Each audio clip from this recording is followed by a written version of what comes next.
नमस्कार, स्वागत है आपका और मैं हूं आपके साथ लता। बड़ी खबर आपको बता रहे हैं, जहां केरल सरकार को सुप्रीम कोर्ट से लगी कड़ी फटकार, क्योंकि अब ईद के मौके पर कोविड नियमों पे ढील देना केरल सरकार को पड़ा है भारी। और साफ तौर पर सुप्रीम कोर्ट ने फटकार लगाते हुए सख्त निर्देश देते हुए कहा है कि ये चौंकाने वाली स्थिति है, लेकिन तुरंत हमारे आदेशों का पालन किया जाए। इसके अलावा साफ तौर पर फटकार लगाते हुए कोर्ट ने यह भी कहा कि लोगों के जीवन के अधिकार को सरकार प्राथमिकता दे, तो वहीं अब तक केरल मॉडल की सराहना करने वाले वामपंथी और लिबरल्स को लगा है बड़ा झटका। जी हां, एक बार फिर से सुप्रीम कोर्ट ने सख्त रुख अपनाते हुए केरल सरकार की जमकर फटकार लगाई है और कोविड नियमों का पालन करने को लेकर सख्त आदेश केरल सरकार को दिए गए हैं। दरअसल आपको बताते चले कि शनिवार को केरल सरकार की ओर से ईद के खास मौके को देखते हुए लॉकडाउन के नियमों को 3 दिन के लिए छूट देने का आदेश दरअसल दिया गया था, जिसके बाद कोर्ट में जनहित याचिका दाखिल की गई थी। हालांकि इस मुद्दे पर कल भी सुप्रीम कोर्ट ने सुनवाई की थी, लेकिन किसी भी तरीके की कोई फटकार सामने नहीं आई थी। लेकिन आज जिस तरीके से बड़ी फटकार केरल सरकार को लगी है, यह साफ तौर पर बड़ा तमाचा है उन तमाम लिबरल्स पर, उन तमाम वामपंथियों के चेहरे पर, जो लगातार अब तक कुंभ से लेकर और उत्तर प्रदेश में जो योगी सरकार की ओर से फैसला लिया गया था कांवड़ को लेकर, उसको लेकर तमाम तरह की बातें हालांकि करते नजर आ रहे थे। लेकिन आपको बता दें कि उन तमाम बातों को दरकिनार करते हुए साफ तौर पर आज सुप्रीम कोर्ट ने केरल सरकार की जमकर फटकार लगाई है और साफ तौर पर केरल में लगातार बढ़ रहे कोरोना के आंकड़ों को देखते हुए सख्त से सख्त नियमों को पालन करने के निर्देश दिए गए हैं। जी हां, दरअसल आपको बता दें कि इस दौरान सुप्रीम कोर्ट ने साफ तौर पर फटकार लगाते हुए कहा कि ये वाकई चौंकाने वाली स्थिति है कि केरल सरकार ने लॉकडाउन मानदंडों में ढील देने में व्यापारियों की मांग को मान लिया है। हम केरल सरकार को ये निर्देश साफ तौर पर देते हैं कि कांवड़ यात्रा मामले में दिए गए हमारे तमाम निर्देशों का पालन किया जाए और लोगों के जीवन को प्राथमिकता दी जाए। उनके जीवन के साथ इस तरीके से कोरोना प्रोटोकॉल को तोड़कर लापरवाही या इसका उल्लंघन ना किया जाए। जी हां, इसके अलावा कोर्ट ने यह भी साफ तौर पर कहा है केरल सरकार को सख्त निर्देश देते हुए कि भारत के संविधान के अनुच्छेद 144 और अनुच्छेद 21 का ध्यान रखा जाए और इसी के आधार पर कोविड प्रोटोकॉल के तहत इन नियमों का पालन किया जाए। साथ ही साथ जो कोर्ट की ओर से लगातार दिशा निर्देश जारी किए जा रहे हैं, उनका सख्ती के साथ केरल सरकार पालन करे, नहीं तो केरल सरकार के खिलाफ कार्रवाई भी की जा सकती है। जी और ऐसा हम इसीलिए कह रहे हैं क्योंकि साफ तौर पर सुप्रीम कोर्ट ने यह कहा है अपनी सुनवाई के दौरान, अगर किसी भी तरह से किसी भी शख्स को ऐसा लगता है कि केरल में लगातार कोविड के नियमों का उल्लंघन किया जा रहा है, तो वो हमसे डायरेक्टली आके शिकायत कर सकता है और हम उसके खिलाफ कार्रवाई करेंगे, जिसको साफ तौर पर सुप्रीम कोर्ट से केरल सरकार को कड़ी फटकार के तौर पर देखा जा रहा है। आपको बताते चले कि लंबे समय से लगातार कोरोना के आंकड़े केरल में दुगनी तेजी से बढ़ते हुए दिखाई पड़ रहे हैं, लेकिन इसको वामपंथी सरकार लगातार नजरअंदाज करने में लगी हुई थी। और दरअसल यही बड़ी वजह है कि अब जो आंकड़ा दिन प्रतिदिन बढ़ता जा रहा है और इस पर कंट्रोल करने की बजाय, इस पर सख्त पाबंदी लगाने की बजाय केरल की सरकार लगातार अल्पसंख्यक को लुभाने में लगी हुई है, लगातार वोट बैंक की राजनीति करने में लगी हुई। लेकिन आपको बताते चले कि आज जिस तरीके से सुप्रीम कोर्ट की ओर से सख्त कार्रवाई करने के निर्देश राज्य सरकार को दिए गए हैं, ये साफ तौर पर बड़ा तमाचा उन तमाम विपक्षों के ऊपर भी है जो तमाम तरह की बातें कोविड को लेकर और योगी सरकार के बड़े बड़े फैसलों को हालांकि करते हुए दिखाई पड़ रहे थे। लेकिन आपको बताते चले कि आज सुप्रीम कोर्ट की ओर से जो फटकार साफ तौर पर लगाई गई है, ये कहा गया है कि तमाम तरह के जो अधिकार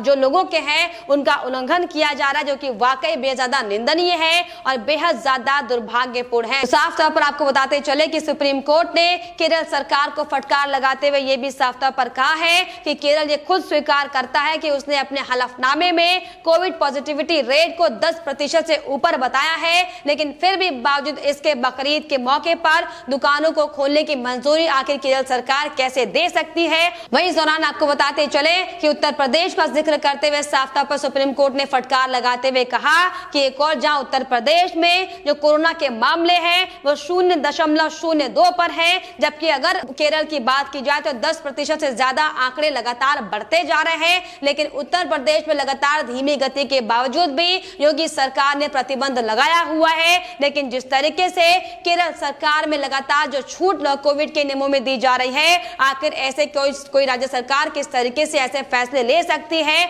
और पता नहीं कि ये देश किधर जा रहा है। जी हाँ, दरअसल साफ तौर पर तल्ख टिप्पणी करते हुए सुप्रीम कोर्ट की ओर से केरल सरकार को साफ तौर पर फटकार लगाई गई है और ये साफ तौर पर कहा गया है कि सभी प्रकार के दबाव समूह, धार्मिक या फिर अन्यथा नागरिकों के बीच में सबसे कीमती मौलिक अधिकारों के में किसी तरह से हस्तक्षेप नहीं कर सकती है केरल सरकार। और दरअसल यही बड़ी वजह है कि अब जो केरल सरकार ने ईद के मौके पर जिस तरीके से आपको बताते चले कि कोविड प्रोटोकॉल के नियमों का उल्लंघन करते हुए साफ तौर पर लोगों को यह आजादी दी थी कि वो बाजारों में जाकर भीड़ भड़ाका बढ़ा सकते हैं, दुकानों में जाकर सामान खरीद सकते हैं। लेकिन आपको बताते चले कि सुप्रीम कोर्ट ने साफ तौर पर सख्त रुख अपनाते हुए कोविड नियमों का पालन करने के सख्त निर्देश केरल सरकार को दिए हैं, जो कि साफ तौर पर बड़ा झटके के तौर पर केरल सरकार के लिए देखा जा रहा है। लेकिन हालांकि आपको बता दें कि लगातार केरल सरकार की ओर से भी तमाम तरह की दलीलें इस दौरान पेश की गई थी और सरकार की ओर से जो हलफनामा दायर किया गया था उसमें इन बातों का जिक्र किया गया था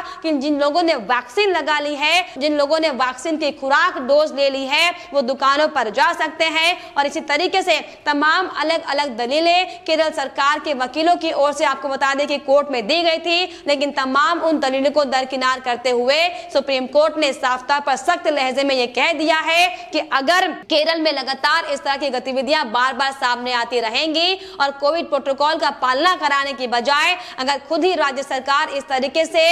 इन नियमों का उल्लंघन करेगा तो इसके खिलाफ कड़ी से कड़ी कार्रवाई की जाएगी, जिसको लेकर साफ तौर पर आपको बताते चले कि अब ऐसे में उन तमाम वामपंथी और लिबरल्स पर भी सवाल खड़े हो रहे हैं जो लगातार अब तक कुंभ से लेकर योगी सरकार के कांवड़ यात्रा के फैसलों की लगातार निंदा कर रहे थे, तमाम तरह के सवाल उठाते हुए दिखाई पड़ रहे थे। लेकिन अब जब केरल सरकार की ओर से स्वतः ही इस तरीके से नियमों को तोड़ा जा रहा है, कोविड प्रोटोकॉल का उल्लंघन किया जा रहा है, तो ऐसे में चुप्पी साधे बैठे। लेकिन आपको बताते चले कि इसको लेकर भी साफ तौर पर बीजेपी अब तमाम वामपंथियों पर और विपक्षों पर हमलावर होती हुई दिखाई पड़ी है। और इसी कड़ी में बीजेपी नेता शहजाद ने भी साफ तौर पर उन तमाम पत्रकारों पर, उन तमाम लिबरल्स पर हमला करते हुए कहा है कि सुप्रीम कोर्ट ने आखिरकार केरल सरकार को ईद में ढील देने के लिए फटकार लगाई है, लेकिन केरल मॉडल की सराहना करने वाले लुटियंस मीडिया पूरी तरीके से चुप बैठी है। कुंभ मेला और कांवड़ यात्रा पर समन्वित ट्वीट किए जा रहे थे,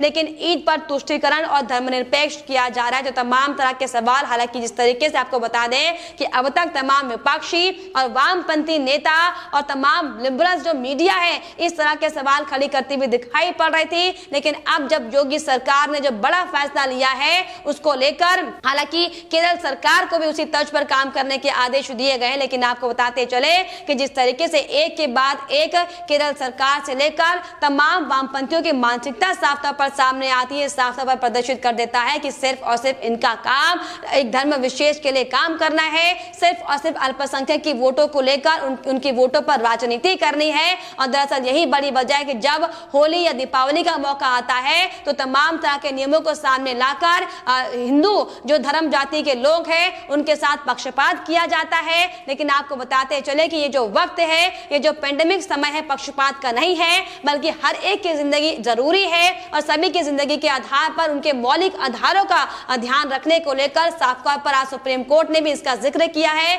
जिसको लेकर केरल सरकार को साफ तौर पर यहाँ पर कड़ी फटकार सुप्रीम कोर्ट की ओर से लगाई गई है। हालांकि आपको बता दें कि हाल ही में जब शनिवार को केरल सरकार की ओर से यह फैसला लिया गया था, उसके बाद से लगातार आईएमए के भी स्वर साफ तौर पर तेज होते हुए दिखाई पड़े थे और इंडियन मेडिकल एसोसिएशन की ओर से भी केरल सरकार के इस फैसले की निंदा करते हुए तुरंत इस फैसले को वापस लेने की मांग की गई थी। लेकिन केरल सरकार सिर्फ और सिर्फ अपनी राजनीति को चमकाने के लिए, सिर्फ और सिर्फ अपने मुस्लिम जो वोट बैंक है उनको खुश करने में लगी हुई थी। लेकिन साफ तौर पर आज जिस तरीके से बड़ा झटका लगा है, ये साफ तौर पर कहने वाली बात होगी कि उन तमाम विपक्षी नेताओं के लिए, उन तमाम वामपंथियों के लिए बड़ा सबक है जो लगातार योगी सरकार के कामों पर सवाल खड़े करते हुए दिखाई पड़ रहे हैं। जी हाँ, क्योंकि जिस तरीके से अगर हम अलग अलग राज्यों की बात करें तो लगातार तमाम सरकारें पुरजोर कोशिश में जुटी हुई कि किस तरीके से इस पेंडेमिक समय को कंट्रोल में किया जाए, किस तरीके से लगातार जो कोरोना महामारी अपने पैर पसारने में लगी हुई है,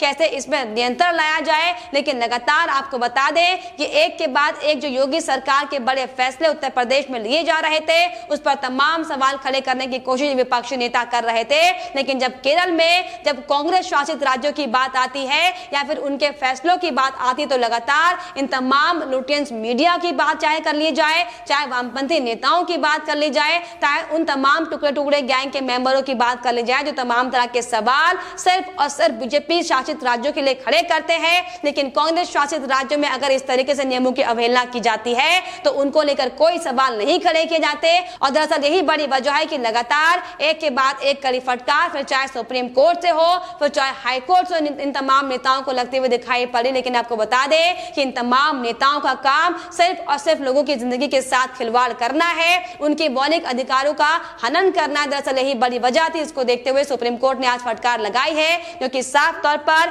केरल मॉडल की सराहना करने वाले वामपंथी और लिबरल्स के लिए एक बड़े झटके के तौर पर देखी जा रही है। लेकिन फिलहाल इस पर आपकी क्या राय है हमें कमेंट बॉक्स में जरूर लिखिएगा। साथ ही साथ हमारे चैनल को सब्सक्राइब करना भी ना भूलें।